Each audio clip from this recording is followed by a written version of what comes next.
First ഈ കാണുന്ന side വാൾ open ചെയ്യും. സൈഡ് വാൾ ഓപ്പൺ ചെയ്യുക, നേരെ റിൻസിലേക്ക് ഇടുക. എന്നിട്ട് സൈഡ് വാൾ ക്ലോസ് ചെയ്യുക. എന്നിട്ട് 3 മിനിറ്റ് ഓട്ടിക്കുക. അത് കഴിഞ്ഞിട്ട് വീണ്ടും സൈഡ് വാൾ ഓപ്പൺ ചെയ്യുക. സൈഡ് വാൾ ഓപ്പൺ ചെയ്യുക. എന്നിട്ട് ബാക്ക് വാഷ് ഇടുക. എന്നിട്ട് സൈഡ് വാൾ ക്ലോസ് ചെയ്യുക. ബാക്ക് വാഷ് 5 മിനിറ്റ് ഓടിക്കുക. അത് കഴിഞ്ഞിട്ട് ഇപ്പൊ 5 മിനിറ്റ് ഓടിക്കുകയാണ്. വീണ്ടും സൈഡ് വാൾ ഓപ്പൺ ചെയ്യുക. എന്നിട്ട് നേരെ റിൻസിലിടുക. അതെ, നമ്പർ 3. എങ്ങനെയാണ് ഇത്ര കുഴപ്പമില്ല. റിൻസിലിടുക. എന്നിട്ട് സൈഡ് വാൾ ക്ലോസ് ചെയ്യുക. വീണ്ടും ഒരു 2 മിനിറ്റ് ഓടിക്കുക. അതിന്റെ വീണ്ടും സൈഡ് വാൾ ഓപ്പൺ ചെയ്യുക. വീണ്ടും ബാക്ക് വാഷ് ഇടുക. സൈഡ് വാൾ ക്ലോസ് ചെയ്യുക. ഒരു 5 മിനിറ്റ് ഓട്ടിക്കുക.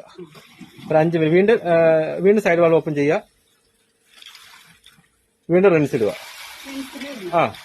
മൂന്നാമത്തെ പ്രാവശ്യം റിൻസ് തരുന്നത്. എന്നിട്ട് സൈഡ് വാൾ ക്ലോസ് ചെയ്യുക. ഇത് ഒരു 3 മിനിറ്റ് ഓടിച്ചതിന് ശേഷം വീണ്ടും സൈഡ് വാൾ ഓപ്പൺ ചെയ്തിട്ട് ഒരു ഫിൽട്ടർ പൊസിഷൻ ഇടുക. സൈഡ് വാൾ ഓപ്പൺ ചെയ്തിട്ട് ഇടാവും, അല്ലാതെ മോട്ടർ കംപ്ലൈന്റ് വരും. സൈഡ് വാൾ ഓപ്പൺ ചെയ്തിട്ട് നേരെ ഫിൽട്ടർ പൊസിഷൻ ഇടുക, ക്ലോസ് ചെയ്യുക. ഇത്രയേ ഉള്ളൂ പണി. കറക്റ്റായിട്ട് ക്ലോസ് ചെയ്യുക. വെള്ളം വരുന്ന വയ്ക്കുക. ക്ലോസ് ആണ്. ഓക്കെ.